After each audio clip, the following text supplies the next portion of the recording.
আরামবাগ স্বর্ণ শিল্প সমিতির উদ্যোগে কালা দিবস পালন করা হলো। জানা গেছে আজ মঙ্গলবার সকালে হুগলির আরামবাগের পুরাতন বাজারে স্বর্ণ শিল্প সমিতির উদ্যোগে কালা দিবস পালন করা হয়। উপস্থিত ছিল আরামবাগের সমস্ত স্বর্ণ ব্যবসায়ীরা। কালা দিবস উপলক্ষে আজ তাই আরামবাগের সমস্ত সোনার দোকান বন্ধ থাকছে। সমিতির সম্পাদক স্বপন কর্মকার বলেন, 9 জানুয়ারি আমাদের কালা দিবস পালন করা হয়। এটা একটা শোকের দিন।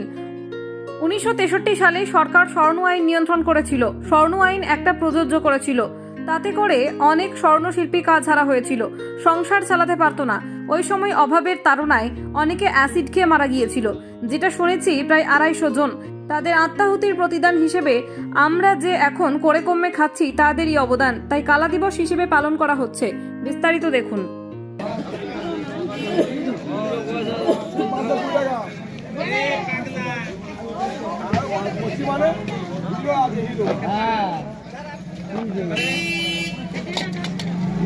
আজকে পতাকা উত্তোলন কি কারণে?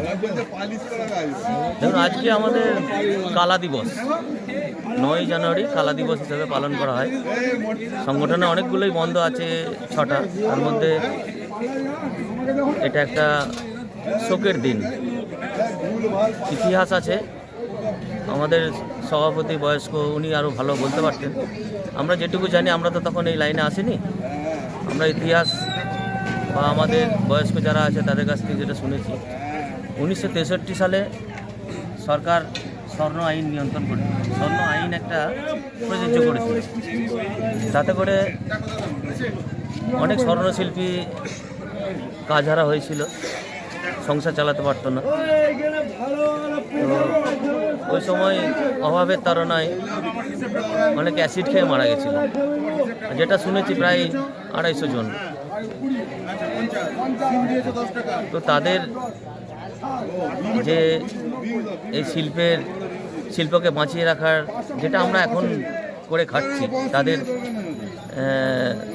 আন্দোলন একটা করেছিল। সেই আন্দোলনে যাতে ওই স্বর্ণ নিয়ন্ত্রণ বা স্বর্ণ আইন এটাকে তোলা যায়, শিথিল করা যায়। তো তাদের আত্মাহুতির প্রতিদান হিসাবে আমরা যে এখন আমরা এই করে কমে খাচ্ছি, সে তাদেরই অবদান। আপনাদের স্বর্ণশিল্পের নাম? তো সেই কালা দিবস হিসাবে পালন করা হয়। আপনাদের সমিতির নাম? বঙ্গীয় স্বর্ণশিল্পী সমিতি, আরামবাগ। আপনার নাম?